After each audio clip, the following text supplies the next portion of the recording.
The days are longer, the calendar is filling up, and I want to feel as good as this beautiful summer weather. That's why I've been loving Groons. It's one daily pack of gummies that covers my greens, vitamins, and minerals, and even has 6 grams of prebiotic fiber. So I don't need to juggle a complicated wellness routine on top of everything else. They taste amazing. They're easy to toss in my bag on the go. Plus, they're vegan, gluten-free, and HSA, FSA eligible for reimbursement. Save up to 52% off with promo code podcast at gruns.co. That's code podcast at gruns.co. From the kids to Aunt Sue, keep your whole family connected on all their devices with crowd-pleasing gig speed internet from Xfinity. Now that's simple, easy, awesome. Learn more about gig speed internet or other popular plans, now with even more speed. Enjoy faster downloads and a better streaming experience today. Go to Xfinity.com, call 1-800-XFINITY, or visit an Xfinity store for a great offer. Restrictions apply. Actual speeds vary and not guaranteed. Welcome back to TalkNorth.com. Thank you for listening. If you can, please download before you listen. It helps our business. I'd also like to thank our producer, Brandon Morton, and let you know if you'd like to sponsor this program or any of the programs on the network, you can reach me at jsouhan47@gmail.com.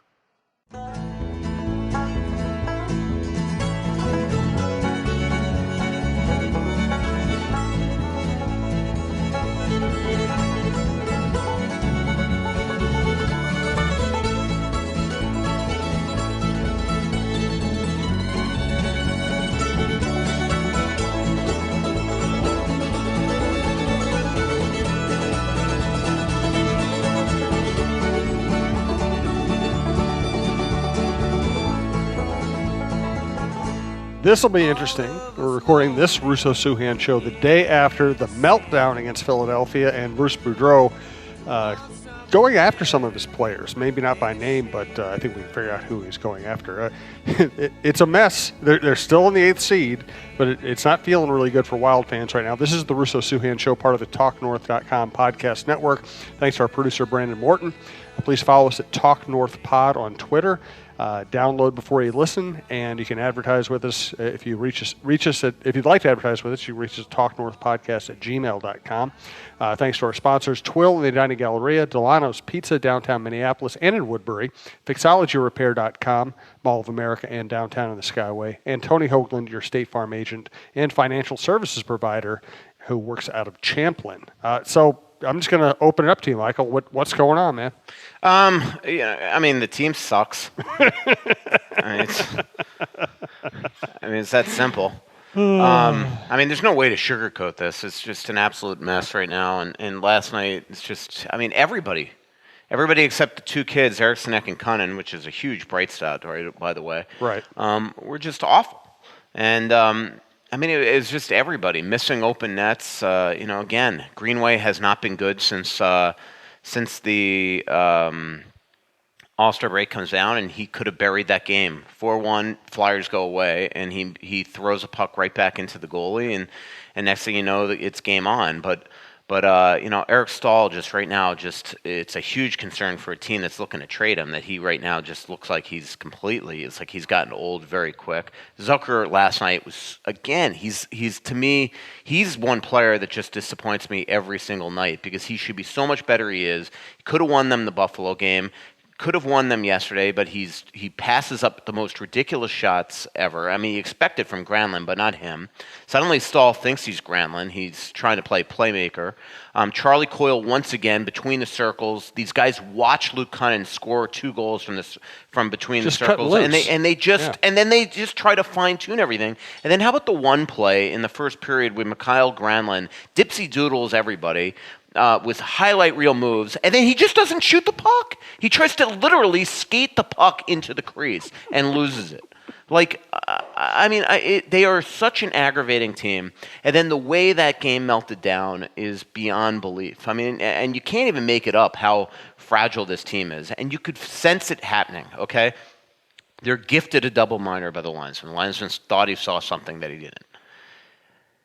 So they get a double minor, and instead of putting the game away, they just come out and they're just throwing pucks around. The number one unit, the all-lefty unit, is in the zone the first 2:12 of the second period and take one backhanded Parisi shot in the final seconds. Again, Granlund not shooting the puck. What stunk about that whole play is they're in the zone for 2:12 because Stahl and Parisi were so good along the boards, digging pucks out, playing strong hockey, forechecking, and freeing pucks for Granlund and the defenseman, and Zucker and Suter, and they just do not shoot the puck, and Parisi's begging them to get him the puck, and they just do not do it. So then what happens is they don't score there, so now right away you have this complacent power play that just gives life to Philadelphia. And then the first shift after that, and I tweeted it at the beginning of that period, like, let's watch Victor Rask. He left the game kind of hurt at the end of the first period. He stepped on a puck, and he looked like he could barely make it over to the bench. So he comes out now, his first shift in the second period. He never gets on the power play because that first unit was in the zone the entire time. So now the first shift, Eriksson Ek gets kicked out of the circle, and Victor Rask goes in. He loses it cleanly and immediately goes to the bench. 18-second shift. Well, now Hendricks comes on, and he gets hurt at the end of the same shift. So now the Wild have gone from 12 forwards to 10 forwards in seconds. And now it becomes a penalty-filled period. So now Bruce Boudreau's just trying to navigate the bench. It takes Eriksson Ek out of their mojo because they're now in a position where they're playing special teams for all this time. Then what happens is it's just nuts, is that, and I don't blame Bruce for this, but he's got this shortened bench now. So what he does is he decides to give Eric Fehr just a shift to keep him in the game because he's lost two teammates. So again, you're going with three lines. You can't go for three lines for 35 minutes. So Fehr gets a charity shift there with Granlund and Parisi. And what does he do? Takes a boneheaded penalty. So you just know they're one of their best penalty killers is in the penalty box. You just know that it's probably going to end up in their net. And it does, and now it's game on. And then it's just unbelievable. And then they still wind up taking a 4-3 lead, and what happens is just a horrific line change, especially by the left defenseman, Boteto. He's the one guy that needs to have his head up the ice, and he doesn't. He goes off with Brodin, and it's just a cluster, from there. And then it's 4-4, it's fine. And then Dubnyk gives up a crappy goal. And look, it was a great shot by Gustafsson. He served up the rebound. The Roberto Luongo school of goaltending is that you give up a rebound. That's my job, is to make the initial shot. It's the defenseman's job to clear the puck. They didn't do it there. But where that shift went awry was about 10 seconds before the goal, where it's just a nothing shot. Instead of swallowing it, Dubnyk blockers it to the half wall away from everybody, and then what happens is Philly either easily corrals the puck and gathers it and gets back setting up the power play. So it's kind of starts 10 seconds before. And I think a lot of that is Dubnyk not being very confident right now. I'm probably not confident that he wants his team taking defensive zone draws without Mikko. And again, I don't want to go on a Mikko tangent here because I get it. A lot of fans are tired of him. He's been here for 14 years. He's been the one constant in there not going on playoff runs, so he gets a lot of the brunt of the criticism. But we are seeing his value. There is nobody in this organization that could take big draws like him, and there's nobody in this organization, unless you absolutely know nothing about hockey, that for you to think the opposite way, that could go up and shut down big players. And just the analytics say it, what these guys do when they're up against Mikko's lines. And so last night, who brings them back in that game? Giroux, Couturier, JVR. These are the guys that Mikko would have gone up against. And there you go. So, did you ask a question? I don't think I asked a question. I think I just said hello. Podcast. Yeah, I did introduce the podcast. Yeah. But I'm pretty fired up. I'm pissed with everybody today. I'm ticked with the people in my comment section on my stories. I'm ticked with this whole team. Yeah. This will be fun. Yep. Before we get Michael revved up again, let's thank Twill and Edina Galleria, primary sponsor on the podcast. Also sponsor the Viking Update Show, which is another big success we've had on the network. I'm wearing my favorite Twill shirt as we speak. It's really comfortable. It goes with everything, dressy or just jeans. And I'm usually a dressed down guy, so I wear with jeans. Check out Twill and Edina Galleria. Great everyday stuff, great high-end stuff. Great gift stuff you can buy for gifts, great novelty stuff, and a really friendly, low-key atmosphere. Jim usually doesn't like to shop for clothes. I don't like it when he shops for clothes either, because he used to buy stuff I'd want to throw out. That's why I'm so glad he's found Twill in the Edina Galleria. He likes shopping there because of the comfortable environment and the friendly staff. He finds clothes that actually fit him properly and are high-quality brands that will look great for years, whether he's golfing or working. Our favorites so far are Peter Millar, Johnny O, and Barber. We spend our money at Twill because we love the clothes and we love the no-pressure shopping. Drop by Twill in the Edina Galleria for the best shopping experience and best clothes you'll find in the Twin Cities. I didn't really ask a question. You just kind of went. Should I just let you pick the next topic, or do you want me to actually ask you a question? I got a topipic. The commenters on my thing. This thing in the comment section lately, I get fans are pissed. And I get that, even I take the brunt of it. But this whole ridiculousness of that I hate Rask and Potato. Today, now we know that Russo hates Potato because I criticized Potato in my story. Well, you know what? I criticized about 15 players in my story, but somehow it's there that Potato is now who I hate. When I think I've made it clear on this podcast and all over the place that I love the guy. He's got the great New York accent. Couldn't be nicer.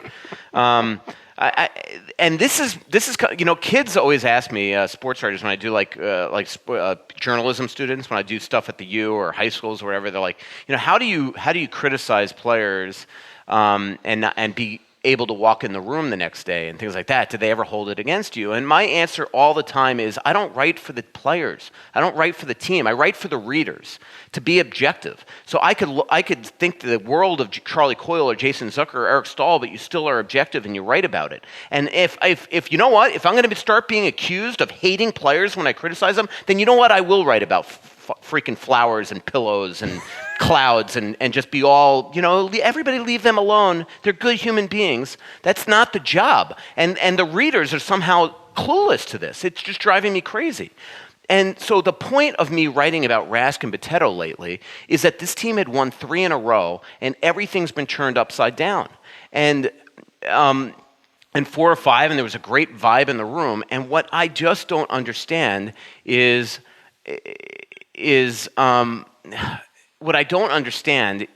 you have a team that had just traded for Brad Hunt. So 2 days later, when Potato's on waivers, I don't care if you like him or not, you cannot take him. You've just made your bed with Hunt. Unless you're willing to put Hunt on waivers, you cannot take Potato. And what Paul did is he took Potato, and it created this belief amongst the fan base. Oh, something big's going on. They're about to trade Spurgeon or Brodin or Suter.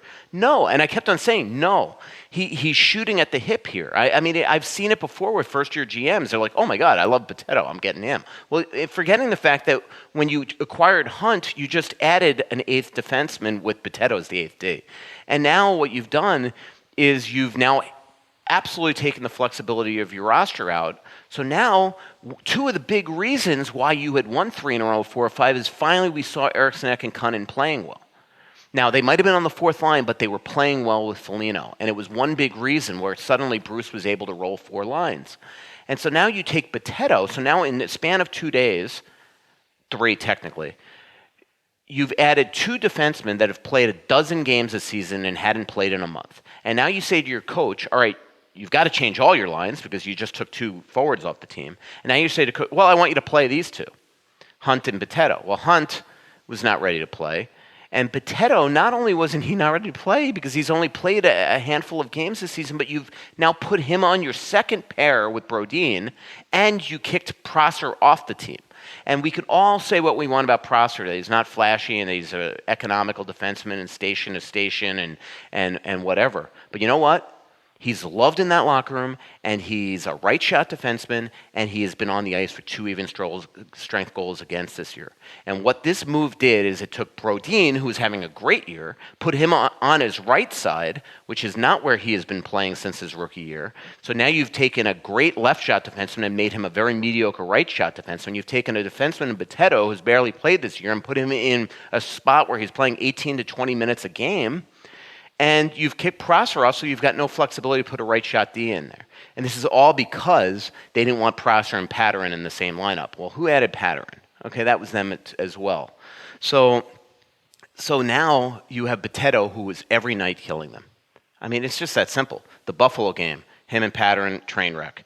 The Islanders game takes a penalty right after Granlund, the shift after Granlund ties that game up, and they lose on their penalty kill because the penalty kill has been garbage for a month.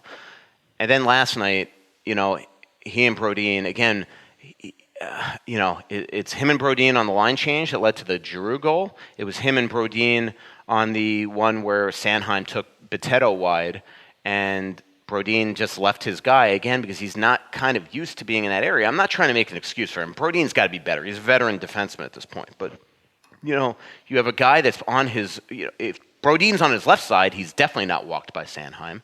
And if Brodin's on his right side, he loses his guy. So, it's just, it's a messed up defense pair right now. And what it's really done is all of a sudden your third pair sucks. Sealer has not been good for a while now, and since Colorado, and Patterson hasn't been good. So they're a mess, and a lot of it is self-inflicted because I think of some mismanagement here inside the organization. I want to get, one of the things I love about podcasts and this network is we don't just have to do straight what happened yesterday, topical stuff. We can actually break off and have some other conversations. I want to have one of those conversations next. First, let's tell people when our next live show is, Michael. It is the night of the 18th, correct? February 18th, 6 o'clock at Delano's Pizza. I know the roads have been terrible lately. I really appreciate the people who have made the effort to go out of their way to come down and visit us at Delano's when we do the live show. 6 o'clock, February 18th. Come out if you can. And the good thing about doing the shows at downtown, at the downtown Delano's location, is there's a parking lot adjacent. There's parking on the street adjacent. You're right by Ramp C. And if you're going out to a good restaurant or you're going to one of the music venues, everything around that area is just walking distance. It's all so easy. And Delano's is a big space. They always have room. They always have, they have great lunch specials. They're open till 3 a.m., so it's a great place for a nightcap. Big screen TVs, great service, and proprietary tomato sauce, which is fantastic. I really appreciate any place that has great gluten-free food, and their gluten-free pizza is my favorite in town easily. So check out delanospizza.com. You can order online at delanospizza.com. You can call them at 612-767-9494. And, of course, we primarily promote the downtown Minneapolis location, 118 North 4th Street. They also have a location in Woodbury that is just as good, so check them out. And thanks to Delano's Pizza for sponsoring the program. All right, so one of the maddening things, listen, we both have great jobs, and we both had great careers, and we're lucky to be doing what we're doing. But one of the maddening things about our profession is that we write, sports journalism, sports writing.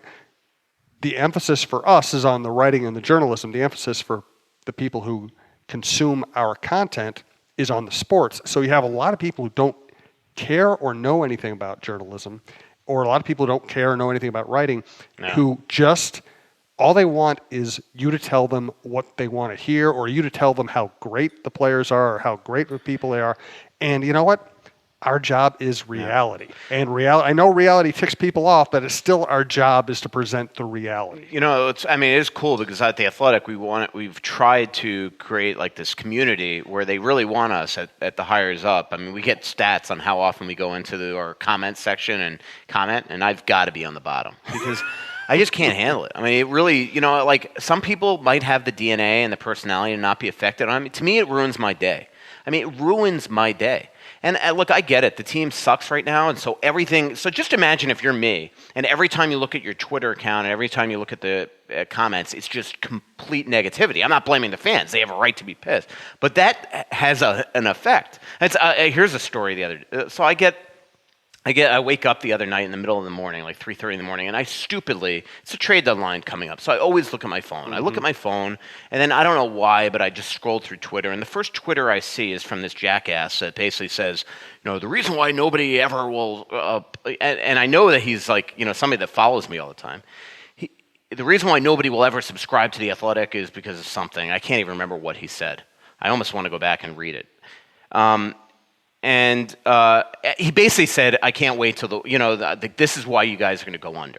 Okay? Jesus. So this is where I wake up at 3:30 in the morning and see this. And now I'm tossing and turning for 2 hours because I don't care who you are. That affects me. Okay? Listen, you and I work for competing organizations right now. Star Tribune and The Athletic, they're not blood enemies, but we're competing in some cases for the same revenue, and we're both subscription-based models. But you know what? I don't know anybody at my place that wants The Athletic to go under. Right. And I don't know any of The Athletic who wants the Star Tribune to go under. Right. So this, so it just, that bothered me for the rest of the night. And finally, it's like I couldn't help it. I like to save my job. I essentially blocked the guy off Twitter because I don't ever want to see him again. I don't need to be inundated with shit like that. Yeah. And so, that's my point right now, is that like this stuff does affect me, and when it's negative all the time, this is kind of why I'm in this mood right now. And so, I'm coming in probably, with knives blaring when I go on these comment sections here. But it's one thing. I don't care if you could criticize me for everything I want. Like a last gamer, in a gamer where all I did was hammer the team, in a month where all I'm doing is essentially criticizing Fenton on the airwaves and things like this, and some of the moves that he's made.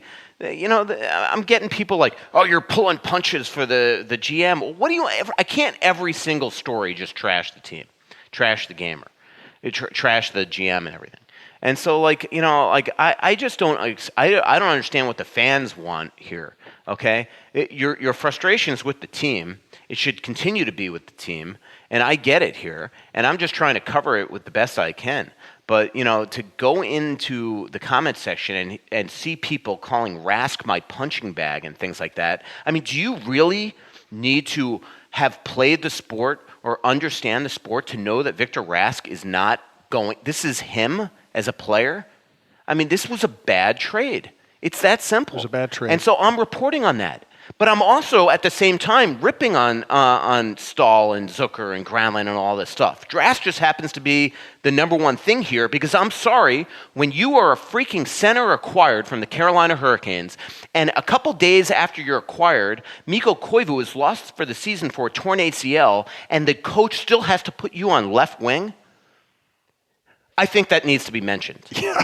Okay? Yeah. It's not that he's my punching bag. It's that he has been so garbage here that I have to write that this team that needs a center desperately can't even put him at center. They have to take Mikhail Granlund and put him at center, or Charlie Coyle and put him at center because he stinks, because he's not good enough to play in their top 9 centers right now.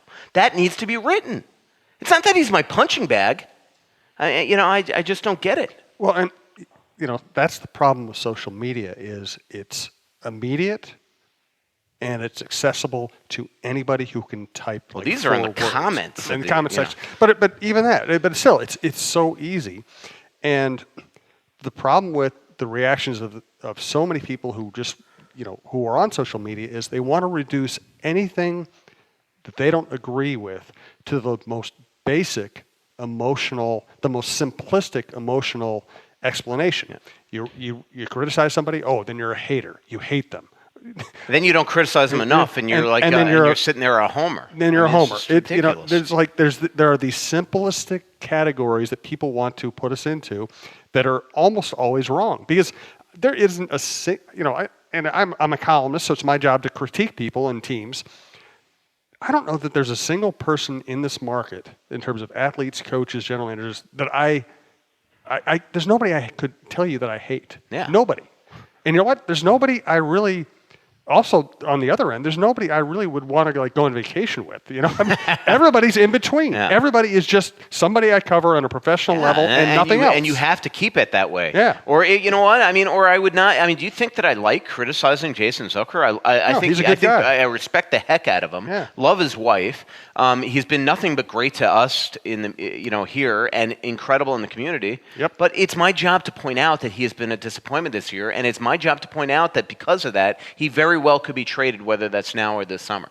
Same thing with Granlund right now. I can promise you that inside Washington, in downtown St. Paul right now, that they are meeting to discuss how the heck to fix this team.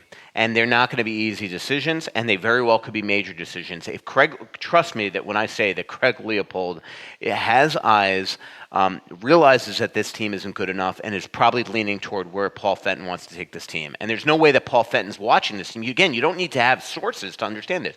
We are all watching this team. Paul Fenton knows that this team stinks right now. He knows that this team has no chance in the immediate history to go and win a cup, to go on a long playoff run. So you know where he wants to bring this team. And so, again, you don't need sources to know, although I'm telling you through sources that guys like Granlund and Zucker could be had, especially Granlund right now.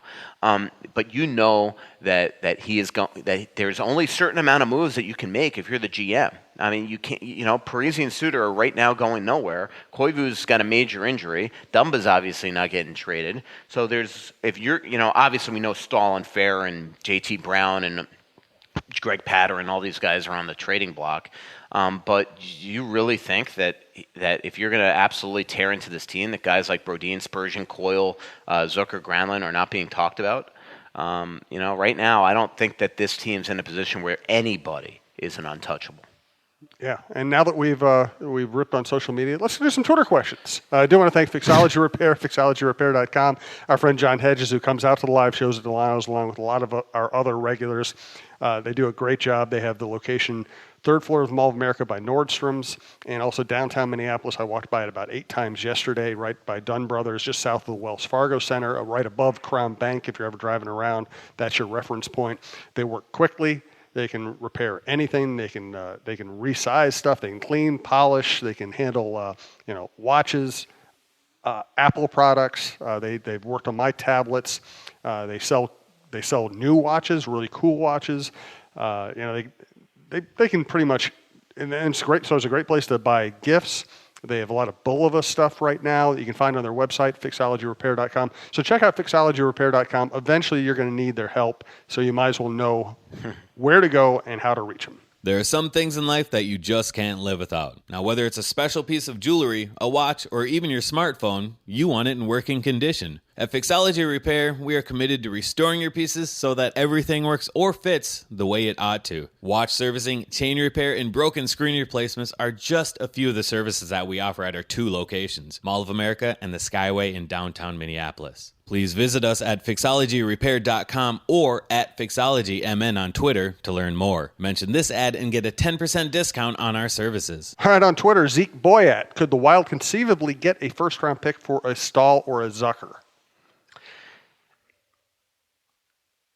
Zeke. Because I don't know him, but he's but I love his passion on Twitter because he's always I think he writes for Hockey Wilderness Out too. So don't take this the wrong way. But the one thing I will say is I don't get the fascination from Wild fans right now. Can they get a first-round pick? Can they get a first-round pick? Can they get a? Why would anybody? Why would if Paul? I hope Paul Fenton is thinking beyond a first-round pick for Eric Stahl. If Winnipeg wins a cup, do you really want the 31st pick in the draft? He should be looking with guys like Eric Stahl to get prospects, maybe with a mid-round pick or a second-round pick with it. But I would rather have a top prospect or a second-tier prospect from the Winnipeg Jets or anybody than that is 2 years advanced from being when they were taken in the first round than a 31st pick. We just here's a good example is that look at Cunningham and Eric Snack. We're finally seeing them start to come in within their own. And when was Cunningham drafted? 15? When was Eric Snack drafted? 16. So here we're almost 4 years after Luke Cunningham was drafted, and we're starting to finally see a player. And he's got. Let's be honest. Let's be a little real. He's got 4 goals this year. Okay, so enough with the first round pick stuff. If they are trading Stahl to a playoff contender, that pick is going to be in the 20s to potentially 31 if they win the cup. So go for prospects. And so, at least then you're getting somebody that's 2 or 3 years into their development if you do that. And to me, all these teams, if you want to accelerate a rebuild, getting a 28th pick is not the way to do it. And then watching the Wild maybe swing and miss and draft a Philip Johansson or something. Go get yourself somebody that you've scouted for the last couple of years, realize, oh my God, if we can get that guy out of that team and onto our team, that's the way to go. So, So I know that a lot of people freaked when I wrote that GMs were telling me that they probably couldn't get a first round pick for Eric Staal, but I was thinking to myself, good. Hopefully Fenton doesn't settle for a first round pick for Eric Staal. Go get yourself a pick and a prospect if you're going to do something like that. That's just my opinion. So hopefully Zeke isn't offended by what I just said. No, I think it was a good explainer. Yeah. I appreciate it. From Lucas Reachins, longtime listener, ask Russo if he was the teacher's pet in high school. I don't know why, but I get that impression. What's that mean? He's being sarcastic. I don't know. But Luke, don't make me get rid of you now. I might have been the teacher's pet. I kind of remember. Of course you were. I was definitely the teacher's You're definitely pet. the teacher's pet. I got so many stories about being. So I remember even in middle school, Mr. Oliveri used to stay after and grade his tests, and some other guy. I can't remember his name. And I used to remember all. This is where you're getting old, because I could name like all my teachers from like kindergarten up until middle school or high school. But once you get to high school, you have so many teachers. I can't. But I remember there was one that I also did that too. Because he would take my grades and basically give it an extra letter grade because I was helping him. It was like his way of paying. I can't remember the guy's name. But I will say in high school, I was big into mass media. I was so big into mass media that I started taking mass media in my freshman year when you're not allowed to take it until your sophomore year. So then when I got to my senior year, there was only mass media 1, 2, and 3. They actually had to create mass media 4 for me. And my teacher was Randy Weddle, Mr. Weddle. And I mean, honestly, you look back at it, I found him on Facebook in the last 5 or 6 years just to send him a note to just say, hey, I just want to let you know, I've been a sports writer for this amount of years and I do TV and radio and blah, blah, blah. And I think back on it, and if it wasn't for mass media 1, 2, 3, and 4 and you always being, kind of my champion, I wouldn't have had this career. And it was a really nice little conversation. But I remember it was fully mass media. I mean, we used to do radio shows in a back room. I mean, I went to Wayzata to do a career day at the end of June, and I could not believe the equipment that they got in these places now. We turned a closet into a radio room in Mr. Weddle's room because I'm like, we got to start a radio station, and they're like, all right, do it. And I got myself like a tape recorder, and we turned it into a radio station. We used to do this stuff. They got green screens and stuff over at Wayzata. I mean, we used to do the stuff where we'd sit at his desk and pretend we were doing TV. I still remember who's the musician? It'll come to me. Forget it. Okay. But I mean, he came in. He came in. But then also, I used to announce all the basketball and football and baseball games at my high school after my freshman football year when I faked an injury. I've told you that story. And I realized that I was not. We were playing Pahokee High School, which is the alma mater of Anquan Bolden. He was a quarterback there. Yeah. And we're playing him, and I'm playing like tight end or something. And I look up, and there's this like 6'8" guy with a beard, freshman football, growling at me. And not only did I fake the injury, but I was offside doing it. It was a false start. Because I was down before the quarterback said hi, holding my ankle. So that was when the coach realized that I faked that injury. But you were offside while faking an injury. Yeah, I was false start. Yeah, I wasn't going to let him hurt me. I decided to go down early. I didn't play another snap that year. So anyway, so then I decided that maybe it'd be good to get on the media side of the business. So I used to announce all the baseball and basketball and football games and stuff, and so part of that was I was like, to get to the teacher's pet question, Mr. Weddle arranged with Dr. Johnson, our principal, and I can't believe I'm remembering this name, Randy O'Leaf, the assistant principal, who's also a football coach there, to basically kind of like, I got a free pass to leave whenever I want to set stuff up, to set up pep rallies and things like that, do morning announcements. I mean, I was into media like right from when I was 14 years old. Another little scam, talk about teachers' pets, there was this thing, I don't know if it still exists, called DCT, Diversified Cooperative Training. And so my senior year, I was already working at the Sun Sentinel since I was 15. So my senior year, my job in DCT, so the DCT is you go to class for 4 hours to like 11:29, I can't believe I remember the time, and then you get out your final 3 hours and you go to your job. Well, the final 3 hours, I wasn't going to the job because I was working for the Sun Sentinel, so I just worked till midnight. This is at 16, 17, 18 years old at the Sun Sentinel. So at 18, this was my job. And then what happens is your 5th, 6th, and 7th hours, your sports editor essentially grades you. Okay, so I had 2 people at my work, my bosses, Fred Turner, who's sadly since passed away, who is the reason why I'm doing this job, and Dave Rousseau, and they would grade me, and I would get an A from them. Well, I got an A during 5th, 6th, and 7th hours, the 1st, 2nd, 3rd, and 4th quarter of high school. So my GPA just also skyrocketed. Wow. But I used to, again, leave class and go and set up these pep rallies, and I became buddies with all the coaches and all this stuff. And then it was really weird. Talk about a conflict of interest. I was covering high schools for the Sun Sentinel, and the high school I went to, Spanish River, was Class 6A. It was the biggest high school really in the state. We had 4,200 people in my class, and in my high school, my senior year, and my class was 1,200. And but I was covering the Spanish River for the Sun Sentinel, so I was also become like Bill Harvey was the guy named Bill Harvey was the baseball coach. Well, he used to coach Chipper Jones up in Jacksonville, so I had this in with Chipper Jones, and I'd write all these features on Chipper Jones, and people at the Sun Sentinel were like, how the hell are you writing features on Chipper Jones? I'm like, well, I know his high school baseball coach. So I mean, it was kind of cool, but I don't know how Luke pegged me. It kind of bothers me that he did.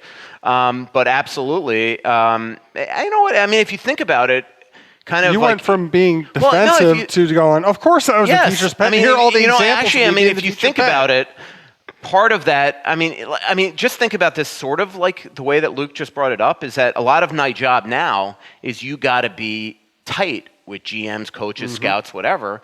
So it kind of, maybe my tutelage back in high school was kind of that, and middle school was being kind of get buddies with the teachers. Maybe they'll give you the answers to the test.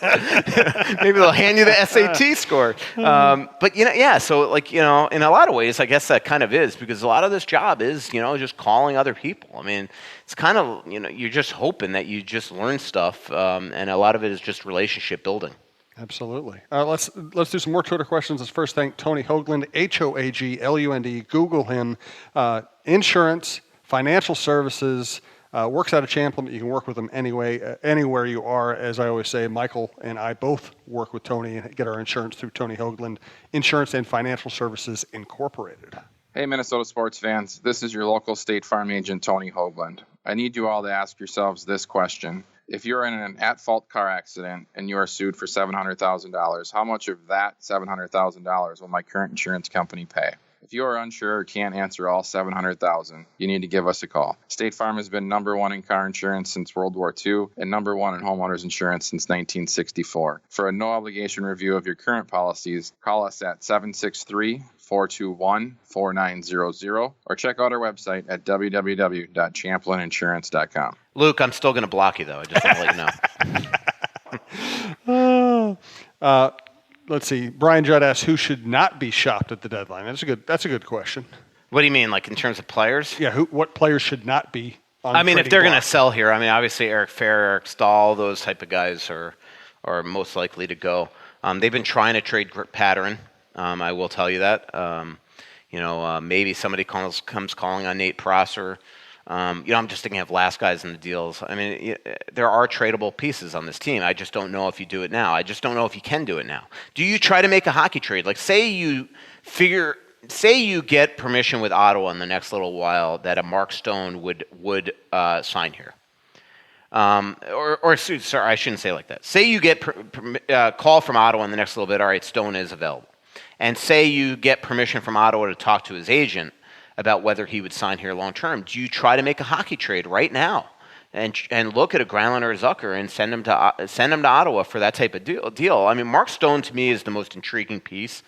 I just don't know how much he's going to want in free agency. And but I will say he's, I hear through the grapevine that he's buddies with guys like Marcus Foligno, trains with them. So it wouldn't shock me if this is a type of hockey market that would intrigue him. But I got to say, I don't know Mark Stone at all.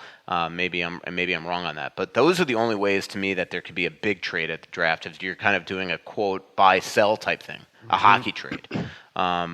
Otherwise, you're just selling off pieces and starting over, and I just don't know if that's something. And then the other thing is, if all of a sudden the Wild do just do a full rebuild, how do Parisi and Suter handle that? Mm-hmm. And I'm not saying that to be a jerk, like, people think they run the team, but think of this logically. They want to win a cup. If you do a full rebuild, do they even want to be here? Then is there a point where they say to you, okay, you know what, I'm willing to move if you can find the right deal, and then could you even? The one concern I always have about trading Parisi and Suter is that the cap recapture comes back to the Wild when they retire. And are these guys for another team, when they've got these palatial estates here in Minnesota and Wisconsin or whatever, are these guys going to play for $1 million a year at the end of their careers? They're more likely to do that playing for the Wild than if they would somewhere else. And then if they retire early, the Wild are dinged beyond belief for a long time.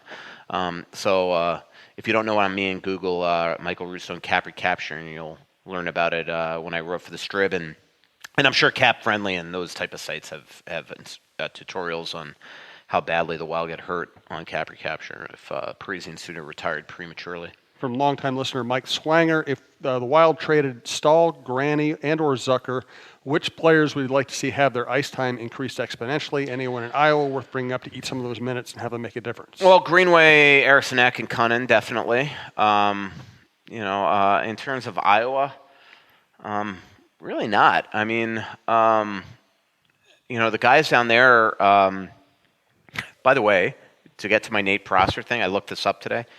I was 5-0 with Nate Prosser in the lineup. Just saying. And this is an Iowa team that's lost everybody. Mm-hmm. They had their best player traded in Justin Kloos. They have Cunnin and Eriksson-Ek up here. I mean, Tim Murray is doing a pretty fabulous job down there. But if you look at their roster, everybody that's doing well down there are guys, Kakinen, obviously. Maybe we see him at some point. But if you look at their roster, I mean, they're not. There's no real high-end guys. I mean, I would love to see at some point Sam Anis get a shot just to see what he's about. In terms of, and I'll be interested if Rask and Hendricks are both out. Obviously, they have Rao. Oh, that's another one. I mean, they're winning with Rao up here too, who's also one of their best players. I mean, Tim Army. I don't even know how he's doing it. But it's the Nate Prosser effect. That's how he's doing it. But who do you call up? There's guys like Cal O'Reilly, Matt Reed, and blah, blah, blah, blah, blah. But there's no, kids down there that you just got to say. I mean, Sokolov's essentially been a fourth liner down there. So I don't know if there's anybody that you just want to bring them up. I mean, I could see them doing it down the stretch because remember, after the trade deadline, as long as you're cap compliant, you can have a maximum roster. So you can call guys up. You can only have a certain amount of call-ups. So actually, I shouldn't say that, but you could have a big roster. So. From DJ Scandy, basically asking if you trade Stahl, is there any chance of re-signing him in the offseason? Yeah, I think so, but I hate to say it. Do you want to? I mean, they got to get bigger. They got to get faster and younger up the middle, and Eric has not been good. Mm-hmm. I mean, he's scored some big goals like in Vegas and Colorado, but man, I mean, he is not skating well right now. He just looks gassed to me. From Brian Judd, should the Wild consider throwing Dubnyk's name out there at the deadline? Yeah, I mean, the problem with that, though, is, again, you still need a goalie. And look, they have made it very clear that they don't want to rush Kakinen and ruin this kid. Just because he's had one decent year so far, his rookie year in Iowa, that to say that he's their goalie right now or the future, you could ruin the guy. So it's easy to say, yeah, trade Dubnyk. One, can you? But two, you better have a solution if you trade Dubnyk, because I'm sorry, Alex Stalock is not it. I mean, if Alex Stalock was it, we would have seen him start in Long Island. I mean, obviously he is not. He just isn't. I know that this bothers people, but he even considers himself, I think, for the most part, a backup. I mean, otherwise he wouldn't have taken a 3-year deal at the price that he did if he thought that he was a number one. So he took security. And last night was as disappointed as I've been with Dubnyk's play. Because I don't care the types of goals that are scored. I get their deflections and crazy bounces. You got to win them that game. Doobie said after the game, I'll just give you a little scenario. In the post-game locker room, Doobie said a quote that he has said 1,000 times. He goes, "This is not us." I'm totally paraphrasing. This is not exactly what he said, but this is the gist of it. This is not us. We played this great game, and normally we do this and this and this and this. And I said, and finally, everybody walked away, and I said to Doobie, and this is where I got the last quote of the story in The Athletic. I said to Doobie, when do you think that maybe this isn't you anymore? In other words, I said to him in a real convoluted way, I said to him, I'm like, you've been saying all year long that we usually lock it down and we usually this and well, maybe you've passed your window here. Maybe this is who you guys are, a team that can't start off strong and a team that can't lock it down. And he basically said that he kind of agreed, even though he was disagreeing with me, he kind of agreed to me. His quote was, normally, in the third period, if we took a 4-3 lead, I knew that we could cruise to the end. I knew that it was just going to be locked down, like game over, done is his quote. And so we just have to get back to that. But my point, again, is maybe that's not the team. And frankly, back then when you were cruising to the end, you were making all the saves. And now this is every single time in the third period. I mean, it's been a dozen or 15 times this year that they have had a lead or tied in the third period. I'm not saying going into the third period. They've had I got to figure it out. It's going to fry my brain to go through all the game sheets, but it's been Bruce said it after the game. It's been a dozen or 15 times this year, easily, that they've been tied or had the lead in the third period that didn't get a win. And so a lot of that's on him and the goaltending. You look at the analytics. They put it out today. One of the analytics sites, I think it was Charting Hockey, if I remember. Dubnyk and Stalock are very glaringly on the bottom of everybody in this league in goals per expectation. So. A couple more minutes. Thanks for all the Twitter questions. As always, we're not going to get to all of them, but we do appreciate you sending them in. From Be The Match, this is an interesting question. How do road trips work for the Wild? Does each player get his own room? Do they share? Do only certain vets get their own rooms? If they share, do they get to pick their roommate, or the team determine that? And do they room the same guys every trip? Yeah, they all get their own room, unless technically, if you're on an entry-level deal, I think you have to share. But the Wild, I think, give everybody their own room. This changed in the last CBA. One of the gets by the players in the lockout, and it was a huge cost for teams, is that no longer roommates. It used to be that guys with 600 games of service or more would all of a sudden lose their roommate. And one of the funny stories I wrote about the Wild, you can Google this too, or go to the Star Tribune search field, search for Nick Schultz and Mikko Koivu. But one of the funny stories that I wrote during my time at the Strib is that, and I used to always do it because I was one of the rare writers that knew that the threshold for getting your own room. So you used to always go to the guy on his milestone game. Are you excited? Yeah. And Schultz looks at me and goes, no. He goes, Mikko won't let me get my own room. He said that I'm not allowed. I have to continue to be his roommate. So Nick Schultz is the only guy in this organization that didn't go on that I know of, that on his 600th game didn't all of a sudden get his own room because Mikko just loved living with him. They were best friends. God, that's hilarious. So that was a funny story. But yeah, that was the big thing. But just think of the cost of that. All of a sudden, you essentially double your rooms. And these rooms that these teams stay at, it's pretty crazy. But back in the day, they did pick their own roommates for the most part. I think a lot of times call-ups were suddenly put together. Goalies always got their own rooms. I should say that. Goalies, for as long as I've covered the league, as far as I know, get their own rooms. And the head coach and the GM get a suite. Everybody else get normal size rooms. I remember when I was covering the Twins. I've been a columnist for a long time now, but I was a beat writer for a long time, and I prided myself on doing what you do, which is finding out all kinds of stuff they didn't want you to know. I still remember there were a couple of pitchers for the Twins, good friends, and they roomed together because back then baseball players shared rooms. Now they all get their own room. And the married guy couldn't stand it because the single guy, the good-looking single pitcher, was always bringing women back to the room, and the married guy never got any sleep at all. So that's the way things work behind the scenes. There are some funny roommate stories that I've written about, and many that I can't. Yes, exactly. Live for Hockey. Does Russo think Fenton will break the unwritten rules and do an offer sheet on Kapanen or Janssen, to take advantage of Toronto's cap situation? Kapanen or Janssen? I don't know. If you're going to go offer sheet, I'd rather go big. If you're going to alienate the entire league, go for Marner. I don't know. I mean, hey, the thing is that you also got to look at the compensation. It's like, are you willing to give up the compensation? I got to look at what the price level is, and you have to say, all right, if I were going to trade for Kapanen, would it be worth what I'm going to give up potentially in an offer sheet compensation? My guess, just to answer it, is no, just because it never happens, But I would agree, Toronto is the one team right now in the last several years that are in a position that could probably be taken advantage of. But I will say one of the biggest things that pissed Fenton and David Poyle and Brian Poyle off in Nashville is when Shea Weber was a restricted free agent, and if you remember, Philadelphia went hard after Ryan Suter in free agency, and he wound up signing with Minnesota. Well, 2 weeks later, Shea Weber, Philadelphia offered that same contract to Shea Weber, and Shea Weber signed the offer sheet. And all of a sudden, 7 days, Nashville had to decide if they would match that 14-year deal for $100-something million.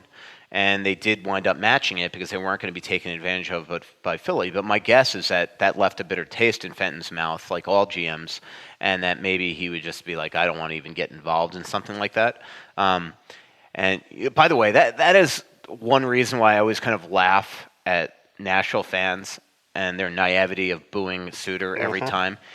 Suter was at least an unrestricted free agent that left. Shea is the one that tried to screw the Nashville Predators and essentially escape. He's the one that went on his own thing in an RFA deal and signed an offer sheet with Philly. Philly doesn't just come across and you're offer sheeted. You have to assign that. So he tried to, while the rights were still under Nashville, leave. He signed, and he's still the hero. He was the hero in Nashville, and the villain was Ryan Suter. I mean, it's just kind of funny. Yes. And to me, I mean, I know that fans aren't supposed to think like that logically, but to me, if I'm a fan of the Nashville Predators, I say to myself, well, look, Ryan Suter, he earned the right to be an unrestricted free agent. Shea is a, quote, restricted free agent. He, on his own terms, tried to leave Nashville. And then what he did is he essentially handicapped Nashville's salary cap spot by signing that contract. So if I'm a fan, I resent Shea because of that. Right. But Nashville fans didn't think like that. And then to David Poyle's credit, he figured out a way to trade him. So yeah. From Russo Slacks, which team is in worse shape, the Wild or your fantasy team? Mm-hmm. Oh, sorry. I got a text from a source. And Russo Slacks wants to know who's worse, your fantasy team or the Wild right now? Well, let's put it this way.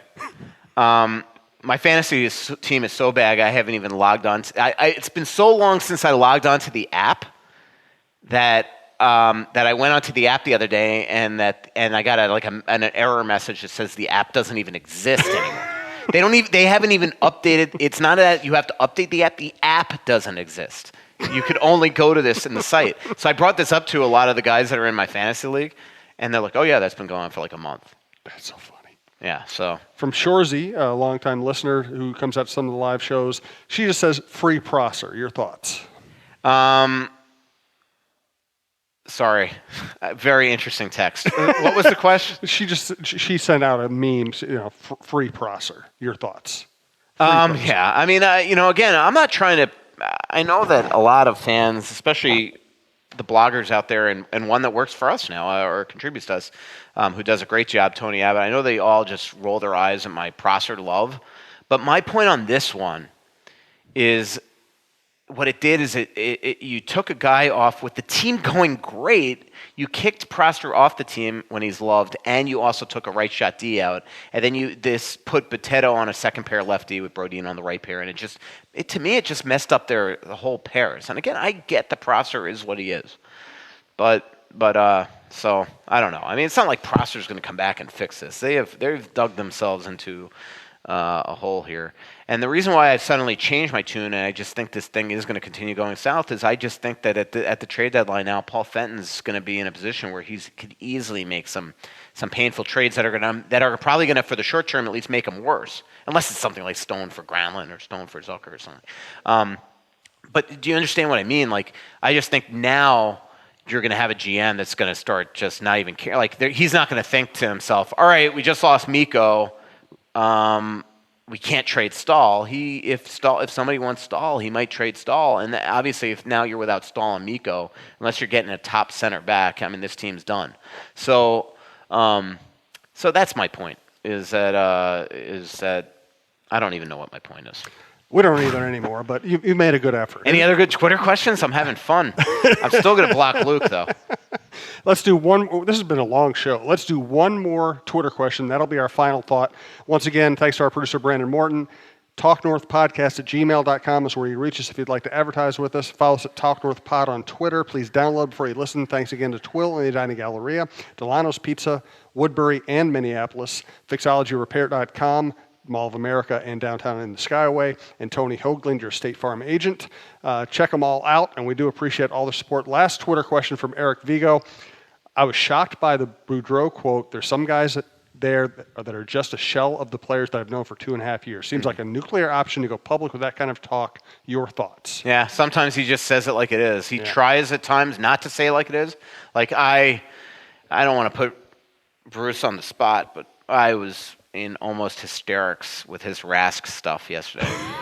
We'd like him to be better, but we'll know the real Victor Rask next year. Like, I almost fell off my chair. Like, that's why they made and I even, as he was leaving the press scrum before the game, I put my hand on his shoulder. I'm like, that was gold on Rask. I mean, my God. He's like, yeah, he's trying to protect the player. He's trying to also protect his boss. He's trying to protect himself because he's not figured out a way to get this guy to work. So, but sometimes Bruce, after a game especially, you'll get the real thing, and he's right. I mean, he didn't have to say who he was talking about, but he was talking about Zucker, Granlund, and Stahl. I can promise you, those were the three. I don't know. I mean, Zucker's just, as I said, not to end this with the way that I started, but Zucker's been a total disappointed. I just can't get over watching Stahl right now, and he just looks like he's gotten old very quickly here. And let's be honest, one reason why Granlund's not the player that he is because these guys aren't putting the puck in the net. I mean, stats tell a lot of the story. And again, I'm sorry, but then stats don't tell the whole story. You still have to watch the guy. And last night, Granlund was, I don't care the dipsy doodling and the great passes he made. Last night, it was aggravating. Watching him in the first and second period 3-4 times just not shoot pucks. There just comes a point where you have to look and say, can we win long-term with him? But if the answer is no, what do you do with him? Because he's still somebody that makes everybody else better in the long part. So if you lose him, it's a huge hole. And he is the guy that will, Nino's, we all know Nino's streaky. Nino will go into his ruts, even playing with Aho. But Granlund will go wherever. And if you put Granlund, to get to Philip's point at the beginning of this season of podcast, to get to Philip's point, if you put Granlund on the a line with Alex Ovechkin, Granlund will be a $9 million player. Let's be honest. So Granlund will be a guy that if they eventually part ways, will be somebody that for a long, long time, Wild fans will be like, just every time he scores, we're going to get the GIF and the tech, and it's like when Nino scores now every single minute. You get. I look at my Twitter feed, and I'm like, Nino scored. Here's the video of Nino scoring, and we're going to get that with Granlund forever. I mean, because look, he from a skill point of view, he's the best the Wild have. But there also comes a point here where you just got to figure out, can you continue to win with him? And again, if he had 2-3 more years left of his contract, that's a different story. But they've got to make a long-term decision with him here in the next year. So yeah, or weeks or months. Sorry, Mary. Well, thank you for cutting open a vein today, Michael. Yeah. You got into all kinds of stuff that was very entertaining. Thanks to everybody who listens. Check out TalkNorth.com for all of the shows, and we'll talk to you again next live show, February 18th, Monday night, Delano's Pizza at 6 o'clock. Come out and have a pizza with us. Pretty little city built on a hillside. Music in the bars and fire in the sky. We went to the beach and it was covered in ice. And I used to call it home. So much coming out, there's nothing growing in. I know that you feel like you're never gonna win. Oh, but the world won't forgive a winner.